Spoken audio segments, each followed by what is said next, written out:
let me tell you, everybody wants to be any one of these positions. They die for it. Of course. Now, they don't want to be known. I mean, there's a particular guy in New York, primarily, very big, very successful, very strong, very political, although he's not a politician. He'd give anything to be Secretary of State, but if they ask him, no, I don't think I would do it. But in the meantime, begging for it, okay, begging. I believe you. Everybody wants it. But what No I matter, wanted to and get by the to, way, no matter what you do, but it's very dangerous to pick somebody outside of a politician because a politician's been basically vetted for years. right. You pick a business guy, and they've never been vetted at all, and they're the head of a big company or something, but they've never been vetted. You know nothing about his personal life. You know nothing about Right. where he's been. When you put him in, All right. Listen up, folks. Let's talk about power, ambition, and why everyone secretly wants to be in those high-profile positions, like Secretary of State. So, here's the idea Trump is talking about.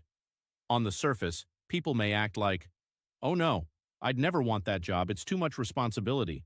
But behind the scenes, some of these folks are practically begging for it. I mean, let's take this one guy in New York. Huge name, massive success, super powerful. He's not a politician, but he's very political in the way he moves. Now, if you asked him if he'd take the job, he'd be like, nah, not for me. But trust me, he'd do anything for that position. It's the game they play. But here's where it gets tricky. Appointing someone from outside the political world, it's risky. Politicians, they've been vetted for years. Every little detail of their lives is out there.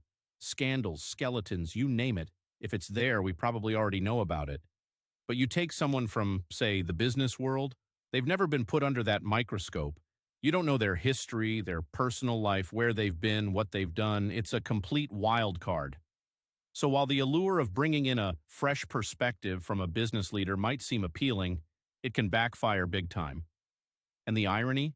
These same business guys who would jump at the chance pretend they're not interested, like they're too good for it. Meanwhile, they're working every angle to get a shot at it. It's kind of a fascinating dynamic, isn't it? Everybody wants the power, the influence, the prestige, but nobody wants to admit it. Let me know what you think in the comments.